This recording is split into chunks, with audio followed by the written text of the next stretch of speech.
2023లో మా సిచ్యువేషన్ ఎంత బ్యాడ్ అయిపోయిందంటే నేను సరైన ఫుడ్ కూడా పెట్టలేకపోయేదాన్ని లవ్లీకి ఇంకా శ్రీన్కి. ఆ టైంలో నేను మల్టిపుల్ జాబ్స్ చేసిన శాలరీ అంతా కూడా వాళ్ళ ట్రీట్మెంట్కి ఖర్చు అయిపోయేది. ఆ టైంలోనే నేను యూట్యూబ్ కూడా స్టార్ట్ చేశాను. స్టార్టింగ్ వీడియోస్లో నా స్ట్రగుల్స్ కూడా మీరు చూడొచ్చు. అలాంటి టైంలో నేను మా పేరెంట్స్నో లేదంటే ఇన్లాస్నో హెల్ప్ అడగకుండా ఒక థర్డ్ పర్సన్ని హెల్ప్ చేయమని అడిగితే వాళ్ళేమో అప్పుడు ఇప్పుడని టైంపాస్ చేశారు. అప్పుడు నా మనసుకి చాలా గట్టిగా తగిలింది. లైఫ్లో ఇంకెప్పుడైనా కష్టం వచ్చినా సరే ఎవ్వరి హెల్ప్ తీసుకోకూడదు, ఎంత కష్టమైనా సరే నేనే నా ఫ్యామిలీని చూసుకోవాలని నా జర్నీని స్టార్ట్ చేశాను.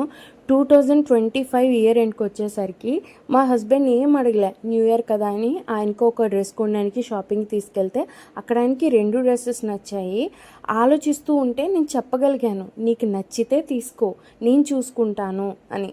అదే నేను సాధించిందండి. వాళ్ళని ఆ స్టేజ్ నుంచి ఈ స్టేజ్లో చూసుకోవడానికి నాకు ఇంత టైం పట్టింది. I'm happy.